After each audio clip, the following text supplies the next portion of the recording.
NERDSoul. Why are you a black man in love?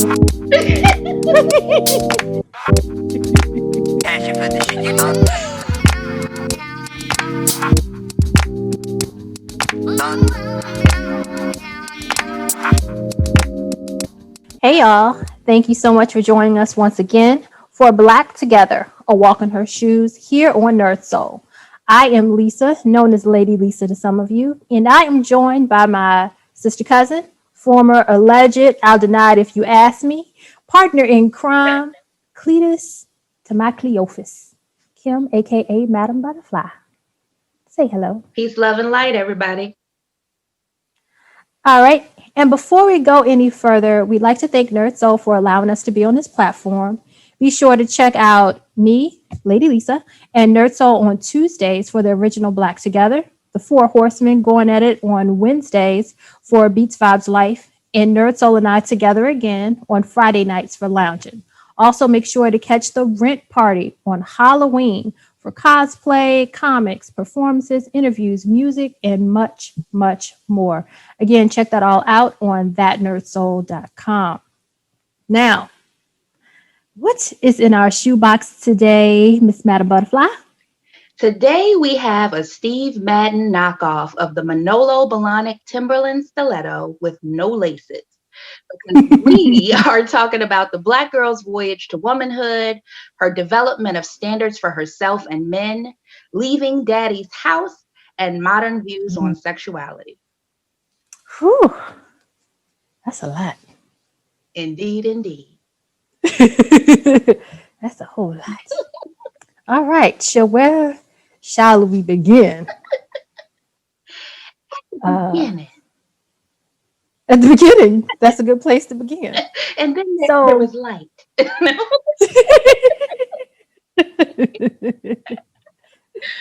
Ta-da!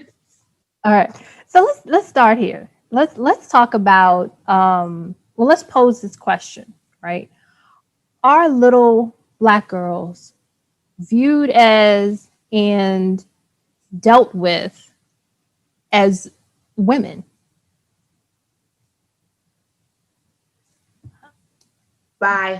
Okay, so my first question would be by whom?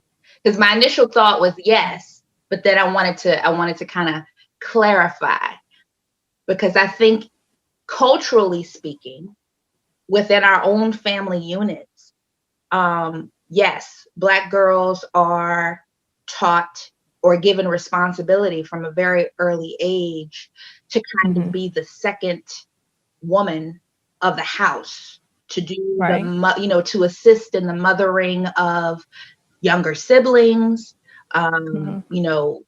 helping to take care of responsibilities in the house, that type of thing. So, what are your thoughts? I just want to say yes in general. Just thinking about if we just think about the perception or the image that is put out of Black girls in the media, on TV, there's always this sassy little Black girl. You know, 9 times out of 10, when you see a little Black girl on TV, she's being sassy, smart mouth, and what we would consider grown. You know, even thinking back to Olivia on the Cosby Show. Yes, she was sweet some of the time, but I think the appeal and really even what they really wanted to put out was her sassiness. Right. You know, her just kind of being grown. You know, Rudy could even be that way sometimes. Yes. And you know, in TV commercials and just thinking about really various shows where you have little Black girls on there, there's always this little smart mouth sassiness. Yes. And matters, same thing. Yeah. Yeah. It's true. So I don't know. I think that's kind of the norm. And that kind of helps to kind of put that in your subconscious of little black girls being growner than what they really are. Yes. You know, and you inadvertently may treat them like they're not really little girls. Yeah. You expect them to be more responsible than they should be as little girls. Yeah. So I think that sets kind of sets the stage for how they are allowed to develop, how they are allowed to grow, how they are really led to behave, quite honestly. I agree. I agree 100%, because how can you make it acceptable for a 7-year-old to behave like a woman with Yeah. the attitude and all of this, and then once she gets 16, expect her to dial it back? Right. You know what I mean? This is Yeah. a temperament that has been taught, or a personality quirk, trait, however you want to characterize it, that has been kind of developed and cultivated. Children Yeah. are they're going to naturally gravitate towards things that they perceive as being praised on. So Yeah. if the smart mouth, if the cursing in certain situations, the quote unquote pop off, if all of that type of behavior is encouraged at a young age, or the grown-ups are laughing or egging it, then it's going to just further encourage that behavior.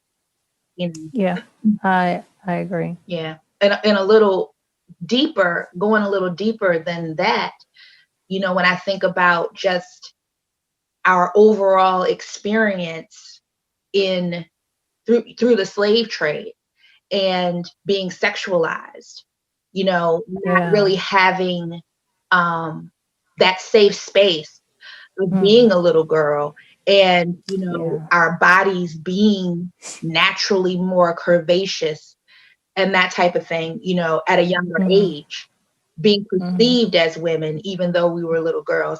And even more so now with all the hormones and the food and stuff like that, there's, little girls 10, 11 years old. When we were 10 and 11, it was different than the 10 and 11 now. And a lot of these little girls look grown. And so I'm telling you, how do you reconcile a 10-year-old mind with right? a 20-year-old body? Absolutely. Absolutely. Yeah. And and then you have grown men who don't have those boundaries. They see the 20-year-old body knowing good and well it's on a 13-year-old. Right. And so yeah. That's real. So we have that foundation. Yes. Of you have a little girl, a little black girl who is growing up. She's kind of perceived as being grown. She acts grown sometimes. And, that's the start of a foundation, right? Yeah. So let's jump a little bit. So I pose this statement. Did Black women release themselves from oppression, or did we release ourselves from protection when we decided that moving out of the family home before marriage and not having to answer to our fathers, our brothers, just elder men, I would say, is the norm. So were we under a covering of protection, or were we being oppressed? When we were living in the family home, we had to listen and answer to our fathers and what have you, even as we were grown, maybe 18 into early 20s, and it was the norm to still be at home. Yeah. What do you think? Generally speaking, I would say that we walked away from protection.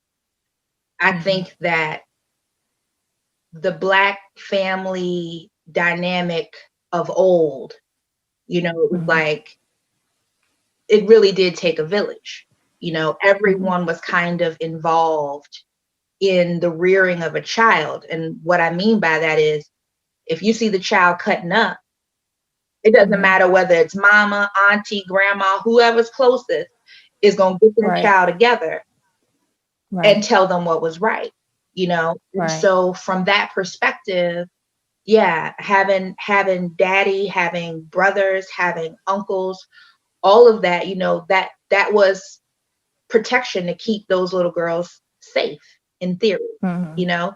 Now, of course, there's a caveat to that with the oppression, because I look at that more from the preacher's kid standpoint of, you know, the ideology and the stipulations that come with that ideology hindering what we would consider normal social interaction and development for a young person. Yeah. So I agree. You know, I agree. I think it's something that we don't really think about, honestly, much, because it is such the norm of, you know, you get to be as early as 18, you know, I would say would be kind of a norm, and you move out. I guess depending on if you're going to college or whatever, but it's a norm. It's no big deal. But I think it is something to really think about, especially when we consider the experience that we have as young single women on our own, and how crazy they can really be, and how sometimes we can put ourselves in situations that we think are cool, we think are cute, and they're not. Right. You know, I know that, you know, as young women, again, being on our own, we can put ourselves into situations that we know that it was only God, right, to be real, yeah, that kept us. And had it been a situation where, you know, a young lady was still living at home, those situations just, they wouldn't have gone over well, you know, because you would have had to answer for where you're going, right, and who you're with, right, and where you've been, right, and what did you do? What are you going to do? Who are you going to do it with? You know, all those different things. And even if you're not sure about it when you're on your own, you're not, you know, when you're leaving the house and it's just you and your girls that are on the same wavelength, yeah, you are of no help to each other in terms of, you know what? I think we shouldn't do this. right. No, you're all like, let's put on our freakum dress and just go. That's right. That's right. The foolery co-signing coalition.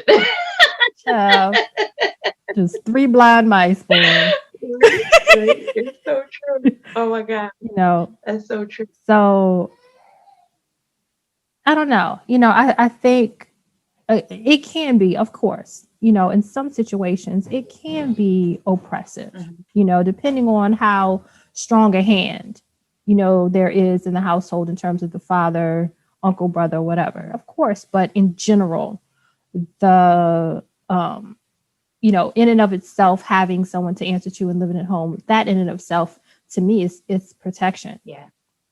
You know, it really is protection. You know, because they are there to protect us and to guide us. They're not there to just hold us down, you know, for no reason. They want us to just develop in a way that is healthy and that is proper. Right.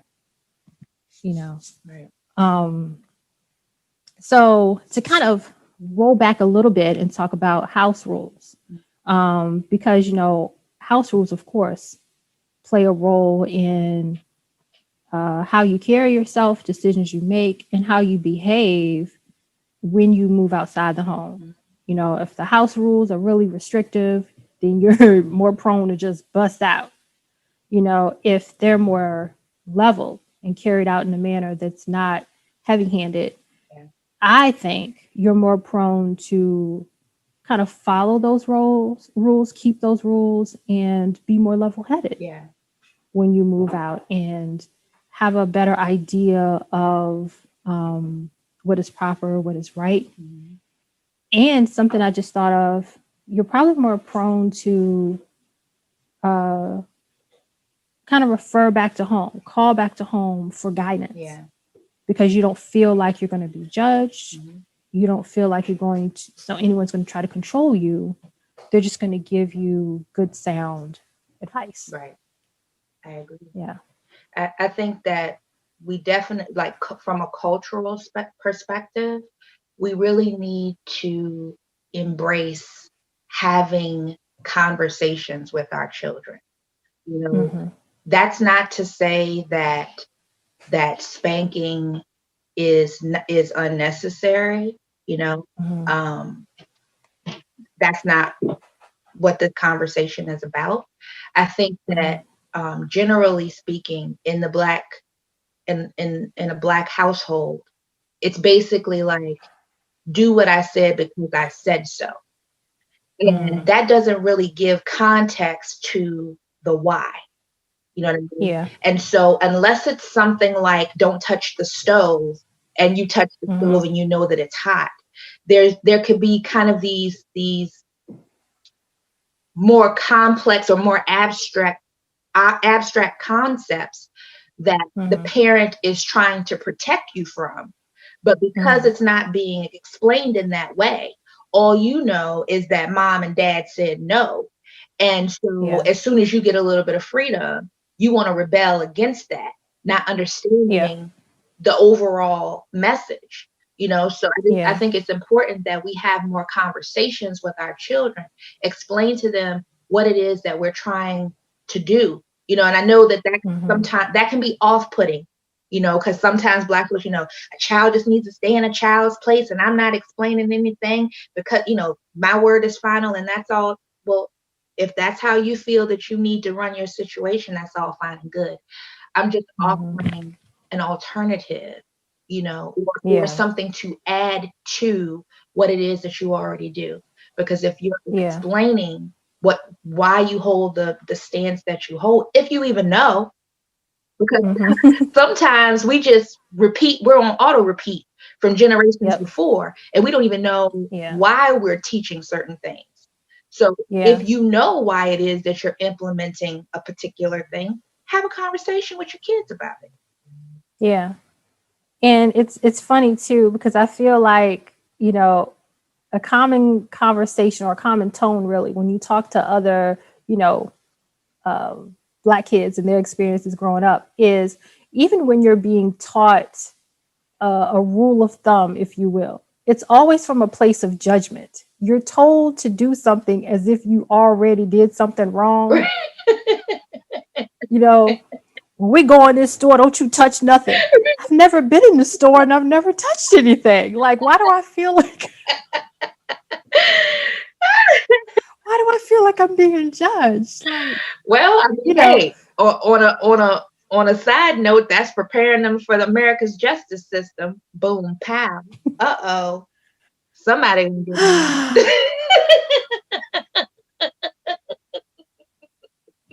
that's true. Sad That's reality. so But sad. It reality is. nonetheless. You just deflated I'm me. so sorry. I mean, it is true. It is true. But it's crazy that that's how we're given guidance, Yeah, how we're given rules, yeah. not, from a place of, okay, so this is the deal. When we go in the store, I have to do some shopping. I really can't have you asking for things, wandering off. We have to kind of be in and out. We have other things to do, blah, blah, blah. Versus, don't you ask for nothing. Don't put your hands on nothing. It's like, okay, Yeah. no problem. It, so that um, that made me think about that made me think of a question. mhm. generally speaking, is the overall Black experience of parenting? Does that parenting come from a place of fear? Like, don't touch anything because I don't want it to get broken because I can't afford it. Don't embarrass me because we're already being watched in here. So we have to be on our best behavior. You know what I'm saying? Don't wear this particular thing and make yourself, a mark. Don't do things that could involve the police because I don't want you to get arrested or murdered. You know what I mean?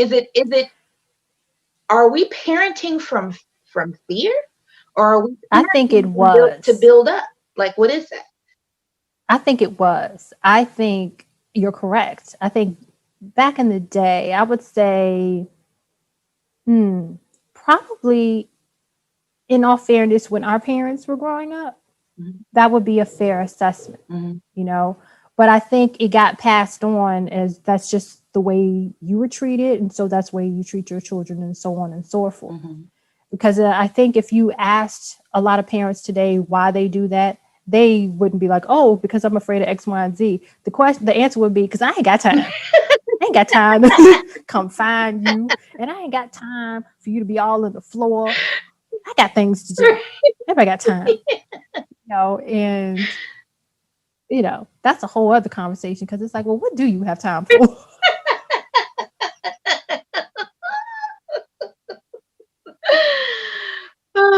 you know, that's kind of a side thing, but it's like we have to kind of get out of always treating your children like they've done something wrong just the moment they existed. Right.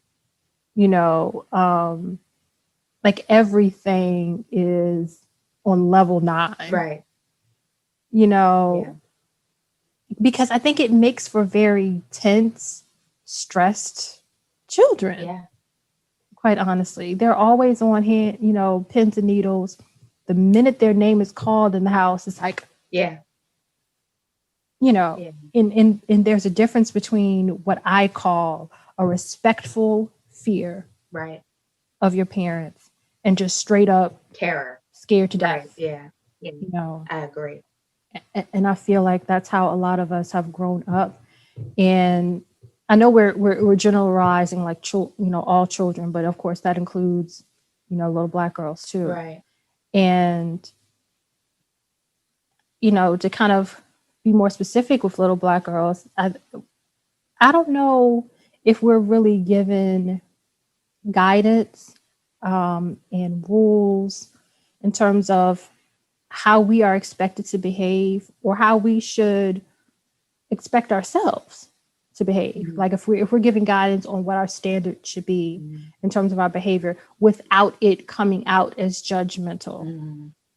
Like the old school saying that my mom said, what did she say? Keep your panties up and your dress tail down. It's like, well, say what you really mean. So, I mean, that's basically that's saying to you what not to do, but it doesn't go into the intricacies of what happens. When you make a decision to share yourself with somebody, what comes with that. And especially like when we were kids, it was a little bit different, but now with social media and all of this stuff, like these girls are highly, they're sexually charged at a very young age, and they may not even necessarily understand what sex is, but they see an image of what being a woman is, and usually it's like over the top with sexuality. So if they're trying to emulate what it is that they're seeing, then they're going to attract a certain type of energy to their space, and they don't even understand how valuable that they are, and what the reason is for keeping your skirt tail down. You know what I mean? Like there's power in having the skirt tail down. There's self-love in keeping the skirt tail down, you know? So it's like, oh, that's a surface approach, but it doesn't go into the explanation of how important you are and how that should be a meaningful thing and not just shared with anybody. Yeah, and I see it as you've jumped everything else, you know, because I'm thinking, you know, it's said in, you know, you start dating, right?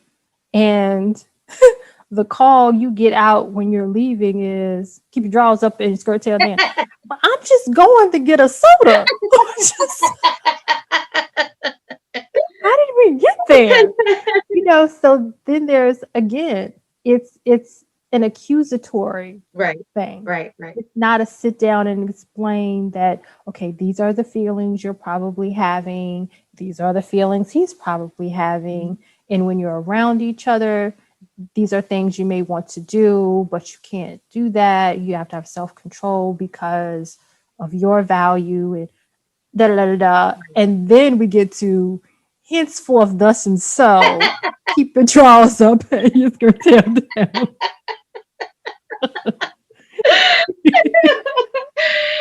You know, all of that is missing, like all the meat is missing. The bow on the package is the drawers and the skirt tail. That's what the bow is. You know what? Literally.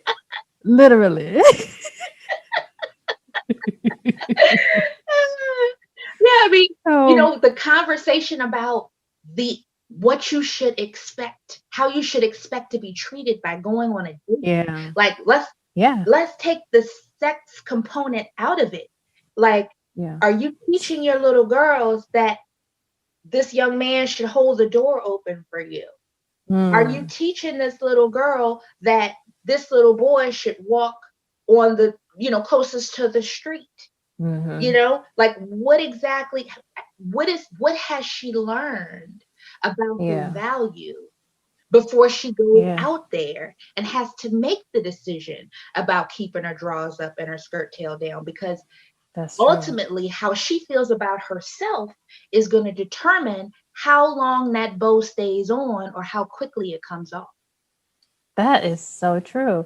And the thing is, with that, if she's coming from a 2-parent household, in all fairness, that's not even a conversation that necessarily needs to be directly had, because it should be modeled by her father. Yes.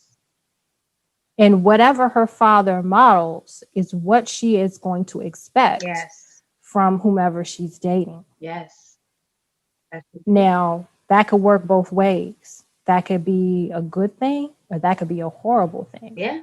If her father treats her mother badly, talks to her badly, you know, doesn't open doors, not to say that that's treating her badly, but I'm just saying, if he doesn't open doors, if he doesn't, you know, help her with her chair, if he doesn't talk to her kindly, she's going to expect that from whoever she dates. And she's going to accept that 9 times out of 10 from whoever she dates. And I've been around people where that happens, and it's very,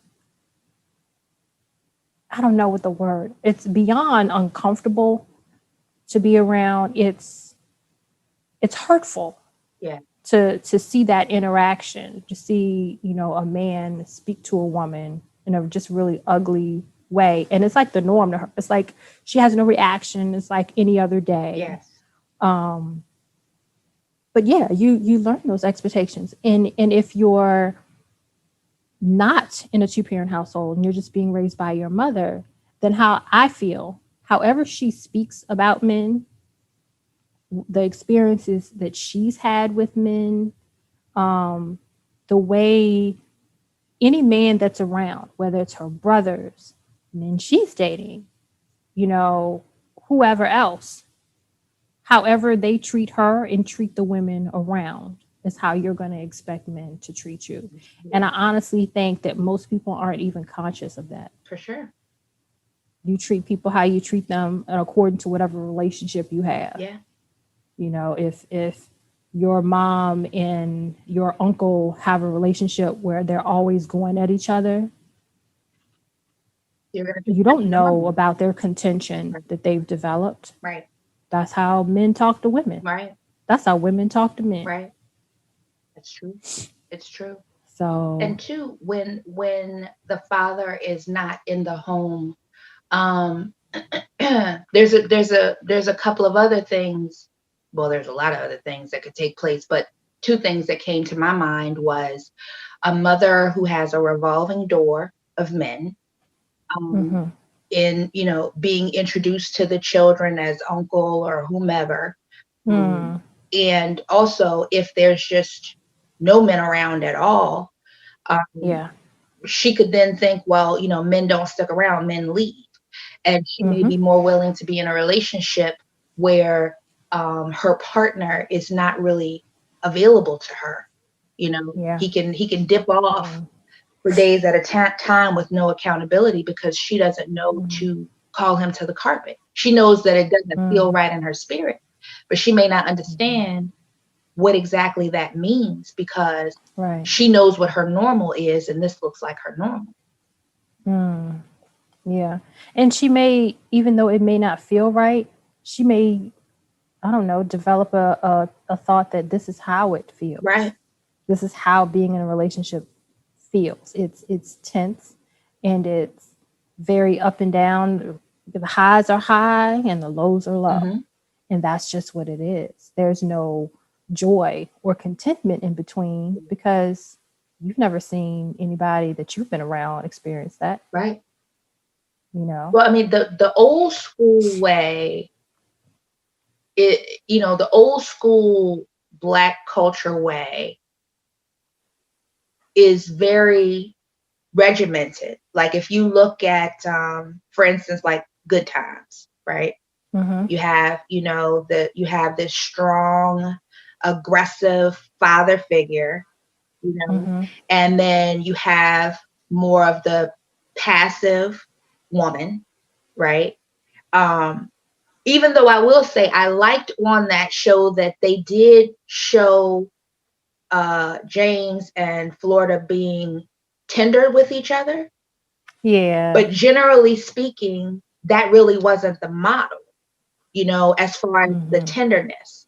You Because the tenderness was usually done when Florida pulled him in the Right, bedroom to have a heart to heart to smooth him right, out, calm him down. right, And then they come back out and it's business as usual. right. But really, it was important for the children to be able to see that. You know, it Mm-hmm. can't just be all business. The Yeah. the operational part of marriage in front of the children, but they don't Mm-hmm. see the emotion, the Yeah. passion, the intimacy Mm-hmm. between a man and a woman, because how will they know what that is, what that looks like, what Right. it's. They're going to think that, okay, this is marriage is a bunch of checklists, duties, and responsibilities. Because Mm-hmm. I am the woman, I'm supposed to do this, this, and this. Because he's the man, he's supposed to do this, this, this, and this. And if those things don't align with my worldview, then he's not about nothing. Right. And that's just that, Mm-hmm. you know? Yeah. Yeah. So and then I think about it, I like that too. I love Good Times, but I think we all have this view of James Evans, and I've seen this stuff on Facebook. Which dad would you rather show your report card to? Right. Will you not show your report card to? Da, da, da. And it's like, James. Like any other black dad, I don't care. James gonna get physical. He gonna make you feel those grades. That faded leather belt out of them brown corduroy pants, and it's on Girl. and popping. You understand? Woo! Yes. But yeah, it was that balance. You knew he didn't play, but anytime he was being a little much, Florida kind of woo him, soften him up a little bit, you know, that kind of thing. And I remember seeing one episode not too long ago because I still watch the reruns. And he was upset about something going off, and Florida pulled him in the bedroom. And so she goes down memory lane. Remember when we were getting ready to get married? He's like, nope, Florida, you ain't gonna sweet talk me. But she did. Yeah. But you're right. You need that. And I do like when, you know, they would be dancing together in the living room, and like the kids would be standing to the side kind of watching them and smiling. Yeah.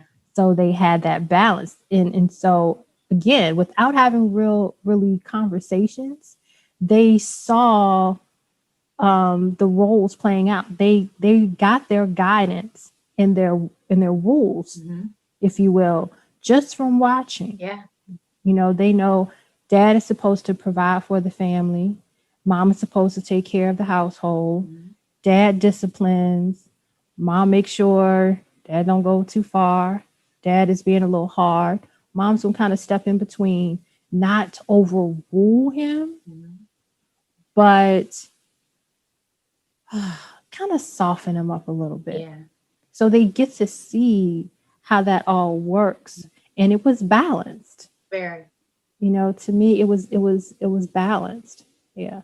So then what happens to the little girl who either comes from a single parent home or comes from a dysfunctional two-parent home, as far as the partner she's choosing, her worldview on relationships and herself?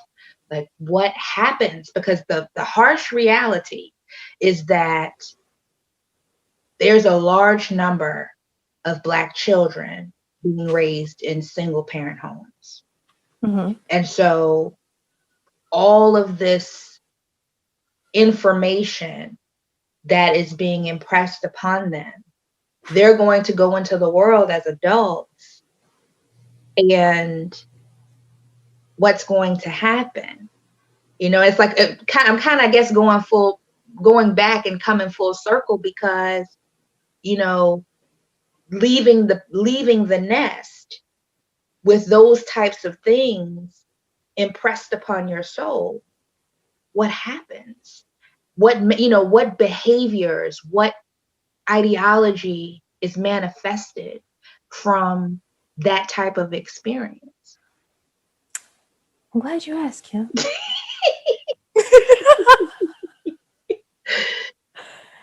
Because what I think happens is what I will call being grown-ish, not to bite off of the show, but it was perfect, you know, and you're making these crazy decisions partly because you don't have guidance. Well, I take that back.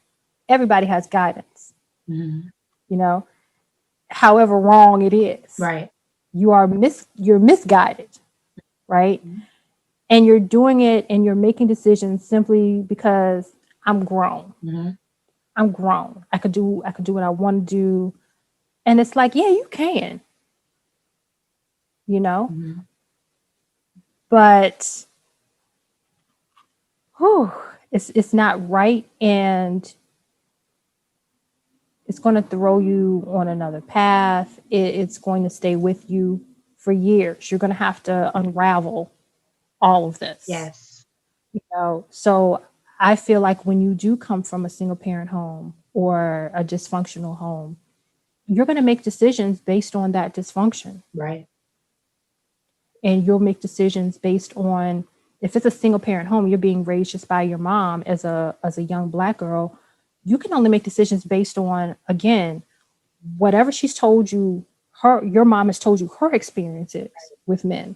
Right. Or the interactions you see between her and other men, uncles, whoever. Right.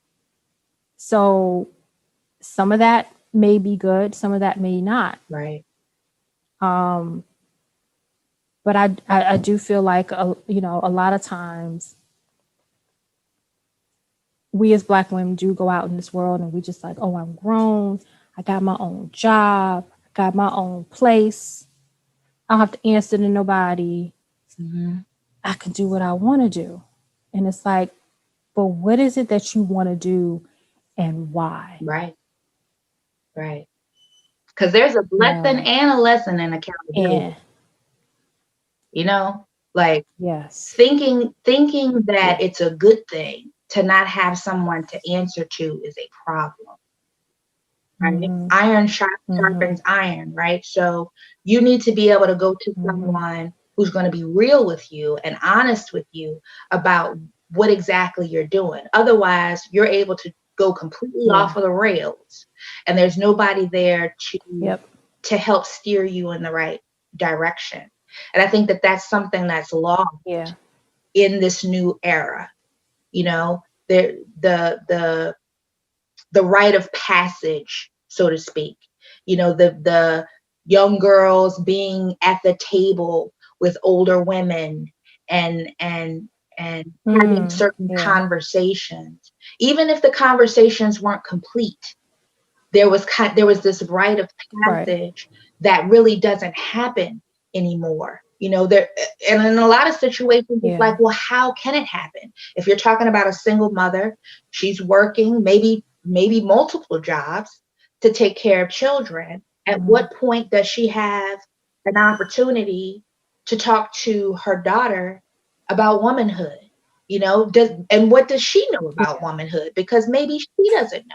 She could have come from a yeah, dysfunctional situation and she's just doing the best that she can. Like, you know, and I wanted to make yeah, sure that I say this because, you know, there are listeners who come from a single parent home and they may be sitting around saying, well, you know, my mama or my daddy did a really good job and there's no dysfunction here, all of this kind of stuff.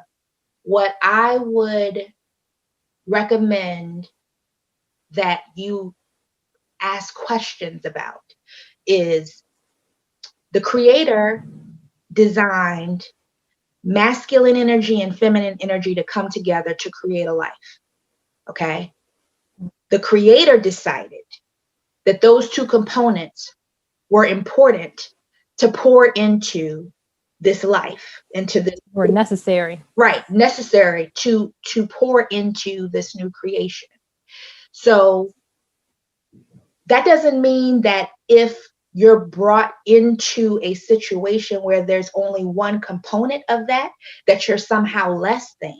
That's not what that means. Mm-hmm, It's an opportunity for you to recognize that because you were not given balanced energy from both masculine and feminine, that there may be some discrepancies in your worldview, you know, yeah, that may need to be tweaked a yeah, little bit. yeah, yeah. So, I'm glad you said that because we don't want to offend, anyone. We're just, having some deep conversations and posing some questions to ask yourself Mhm. and to really, really, really contemplate. And so, I think there's a place now because, of course, when we were growing up, we had dial up, like we had AOL, where, you know, by the time your internet come up, you don't even remember what you was trying to do, you know? Like, I don't know why I'm here. I don't know what I was about to do. It's time to go to bed. But, but now, of course, everything is instant. The minute you push your button, it's instant. Things are just moving, and you have the booty pics, and the sexually suggestive, pictures and social media, and 13-year-old girls who look 20. Yes. You have all of these filters that are frankly a little scary sometimes because you can, change pictures to make 13-year-old girls look 20. Yes. Um, you're able to just interact with people all over the world. I mean, and of course there's good in that. But then we're talking about the side and that is unsafe. Right. And when it comes to, I mean, I'll say this: even if you're dealing with a young lady who has guidance, who has, great guidance, her parents have talked to her, to do the right thing, you still have to be careful because she's growing up, she's curious, she's learning things and right and wrong, right? Mm-hmm. So when you have young ladies who don't really have the guidance, who don't have self confidence, who don't really know the right things to do, that are searching for validation, Mm-hmm. that are searching for love and attention, whether it be negative attention or positive, Mm-hmm. that's a very dangerous place to be. Mm-hmm. You know, um, but of course, when they're teenagers, that's something that the parents could possibly control or deal with. Right. But if it's not really dealt with then, or the message doesn't get to her, she gets to be a grown woman, Yeah. or grownish, Right. out on her own, doing the same stuff. Because I know I've seen, and it's like, whoa, Yeah. why you're naked? What's this? You're naked. You have things covered so that it can be here on Twitter or Instagram or whatever. Mm-hmm. But for all intents and purposes, you're naked. Yes. Right. Mm-hmm. And I'm going to tell you another pet peeve of mine on Facebook, because I'm mostly on Facebook. I'm really not on Twitter or Instagram because to me, they're both scary places. They just are. But I've seen on Facebook, and sometimes somebody will show me posts from Facebook and Instagram just because it's foolishness, Mm-hmm. where you have a young lady who is pretty much has a butt pic, when she's doing the side turn or whatever. Mm-hmm. And then there's a caption underneath, God is good.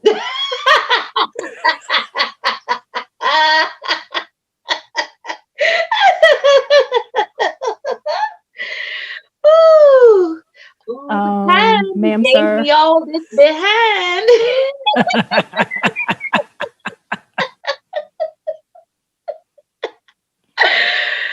Like, Oh my gosh. Whew. That's so funny.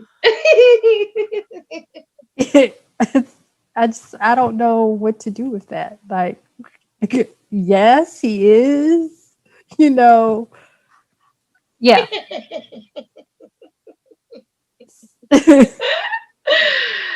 So Gosh. it even gets into that realm. And I honestly think it kind of goes, it all ties together. It all really ties together. How were rules applied, or how were rules really played out in your household? Were you given rules? Were you given guidance? How was that guidance given? Was it given in an accusatory way, Right. or as a conversation? Right. You know, Mm-hmm. it's just funny because until you get older, you can't really see all the layers Right. of it. You can't really step back and look at your own behaviors, Yeah. and think about, well, why in the world? How did I end up there? Right. What was this whole period about? Right. Where'd that come from? Yeah. It's just something really to think about, and it just really does all tie together. And I don't know, honestly, if our experience as Black women is so very different from the experience as white women. I don't know. I'm a Black woman, so always have been. Yeah. Pretty sure I always will be. What about that? So I don't What know. about that Tuesday back in Tuscaloosa? No. Shh.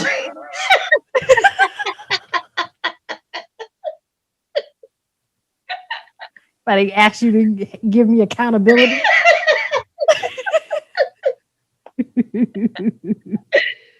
Oh goodness. You want to take me back to Love Country, Lovecraft? No, Lovecraft Country. Have you seen that? No, and that's why I haven't watched the reviews. Yeah, I'm waiting. We're getting off on a tangent. Yeah. But anybody who's watched Lovecraft Country, which you know, made that reference just now, you understand what I'm talking about. So yeah. Now let's get into what I call the cookie jar, right?